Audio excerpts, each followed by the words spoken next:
Hello everyone, Charles Watts here. Welcome to Inside Arsenal. Welcome to the Etihad Stadium, where I'm looking out over a very empty Etihad now. Fans have filtered away after what has been, I don't know, you certainly wouldn't call it the best of games, would you? But I think it was still a very, very good result for Arsenal. Not the result they would have wanted. I've just seen William Saliba speaking downstairs in the TV, to the TV media, and he said, look, we can't be satisfied with a draw, but I think as they're making the journey back to London today, Arsenal will feel pretty good about themselves after what they produced here today. 0-0 it finished, of course.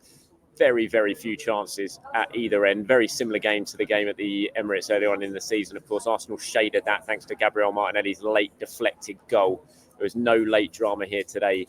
But as I said, I think Arsenal will take this. Remember, this is a ground where they haven't even got a single point at since 2016. Haven't won since 2015. It's just been a tale of woe at the Etihad for Arsenal in the sort of 9 years since then. And so they'll be very happy. It's a result that leaves them second in the Premier League. Liverpool winning today, coming from behind to beat Brighton at Anfield. So they are now top with 9 games to go. It's Liverpool in the driving seat.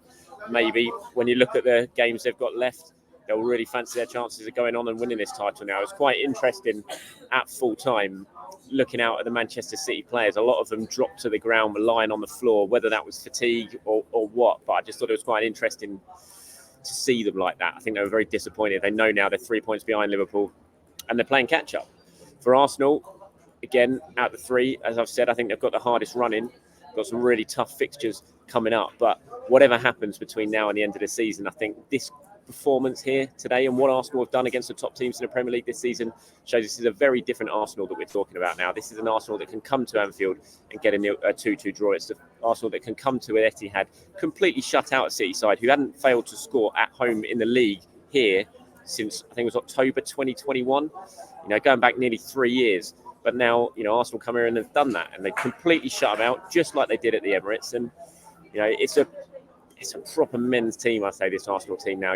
Before you had they were seen as a bit soft, and you come to these sort of places and they'd roll over, and City would walk over them, United would walk over them, Liverpool would walk over them. I think it's very, very different, and they showed that today. They were resilient. They defensively, Gabriel was excellent. Saliba, I thought Saliba was nervy early on, but he really grew into the game. The pair of them absolutely dominated Haaland again. I think he had an XG of 0 again, just like he did in the home game. Hates playing against Arsenal, hates playing against Saliba and Gabriel Haaland when they're together. And Ben White was excellent, and it was just a really good defensive display. I think Mikel Arteta, he'll be happy with his side. You saw when I was watching him quite closely in the sort of final 10 minutes. I think he was frustrated at times when they could have broken away and maybe looked to get a winner. There was a late chance when Odegaard sent Trossard away, and Trossard ended up taking a shot that was saved. He maybe could have squared it to Martinelli, who had come on at that point. And Arteta wasn't happy. You could see he wasn't happy with the sort of decision-making from Trossard at that moment. But I think as they head back down to London, he'll be fairly satisfied with what his side produced. And now it's now all about what they get up to in the final 9 games of the season. They've got some really tricky away games to come. That's why they're understandably behind Liverpool and Manchester City in the bookies' odds to go on and win this title from this point. But there was still a lot to like about this performance from Arsenal. I think it had Saka been fully fit, and he was nowhere near that. That was blatantly obvious, absolutely miles off it. He ended up limping off late on. I was surprised he stayed on that long because he just clearly wasn't fit. Had he been fit, had Martinelli been fit enough to get more than 10, 15 minutes at the end, maybe they could have got something out of this. They could have taken advantage of the defensive issues that Manchester City had, but they never really looked like scoring at the other end. Gabriel Jesus put a couple of chances wide in the first half, and like I said, Trossard had that late breakaway after coming on in the second half. But I think no one's going to complain about the point. I think both teams will feel like they deserve what they got. Now it's a case of what they can do in the next 9 games, and looking at what Liverpool do, will they drop enough points for either team to go on and take advantage of that? Right, I'm going to move on to my player ratings now. Remember, anything you want to sort of respond to, then do it in the comments below. I'll talk about this game much more in depth in tomorrow's show. But if you want to be involved in that show, you want to have your say, you know what to do. Put in the comments your question, your reaction, your opinion on the game. Just let me know in the comments below. So we'll go through the player ratings. David Raya in goal. I thought he looked a little bit nervy early on, David Raya. it's interesting. It was not, I don't know if the Man City had really heavily watered the penalty area in the first half, but he kept falling over pretty much every time he tried to clear the ball, and you could see the tufts of ground coming out. He was really struggling with his footwear. Didn't happen in the second half, but a couple of those sort of miscued clearances almost put Arsenal under any pressure.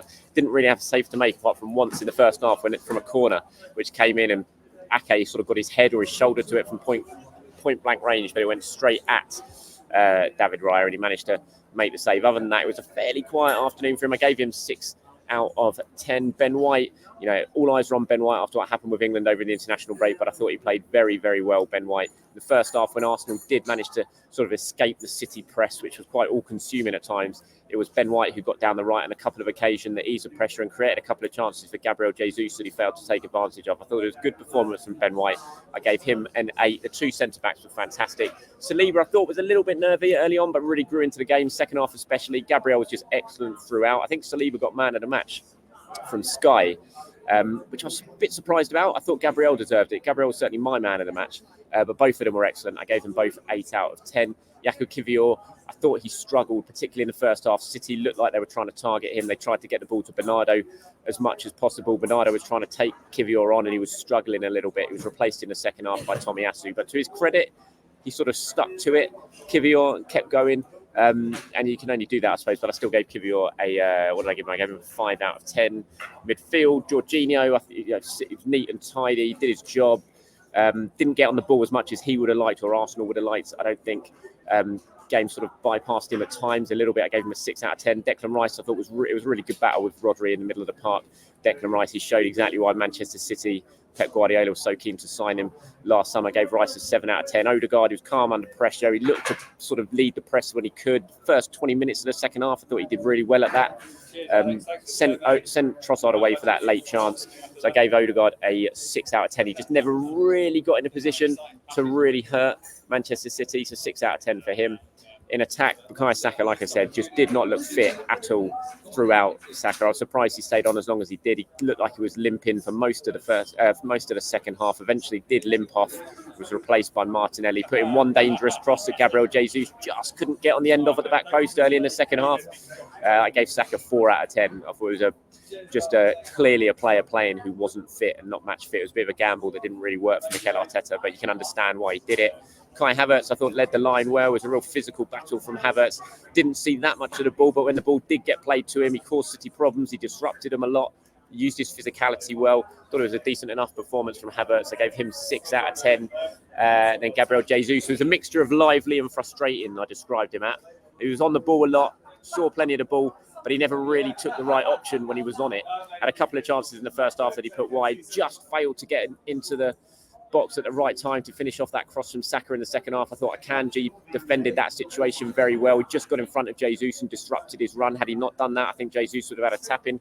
I gave him a 6 out of 10. Substitutes in the second half, Partey and Tomiyasu came on, Trossard and Martinelli as well. Partey, to be fair, he played one nice ball through the lines to Odegaard, which set up the chance for Trossard. But apart from that, he just looks really slow, Thomas Partey. He's definitely not sharp yet. Going to have to work on that over the next 9 games if he wants to have a big impact on this season. Tomiyasu came on to sort of counter the threat of Doku when Guardiola sent Doku on in the second half. Did it pretty well, was passing with a little bit slack. I gave both of them 5 out of 10. Trossard, I gave 5 out of 10 as well. Did one lovely bit of skill to lose Doku, which was a real highlight. He had that chance later on when maybe he should have passed instead of shooting. So what did I give him? I gave Trossard a 5. Martinelli, I just didn't really give a rating. He came on late on, clearly not fit enough to last more than 15 minutes. Real shame. I think if he was fit and firing, he could have really been the difference in this game to take advantage of a City side who are missing players and lost Ake to injury in the first half as well. Arteta, I gave a 6 out of 10 to Arteta. He'll be delighted with his side's resilience. I think he'll be delighted with a lot of what his team did. Haven't heard what he said yet in the press conference. His decision to play Saka didn't really work. It was a risk, calculated risk, and I can understand why he took it, but it didn't really work for him, and he'll very much hope that he's not aggravated the problem further, because he did limp off, and it looked a little bit of a worry with that game against Luton coming up in midweek. So I gave him a 6 out of 10. But all in all, this is a decent afternoon's work for Arsenal. They came here, a place where they struggle consistently, have not picked up a point, like I said, since 2016, and they're going home with something to show for their efforts, which you don't normally get to say about here at the Etihad. It's certainly not game over in the title race. It's Liverpool now with the advantage. They have the lead, but wait and see what happens over the next 9 games or so. So from here at the Etihad, it's finished Manchester City 0, Arsenal 0. Thanks for watching. Bye-bye.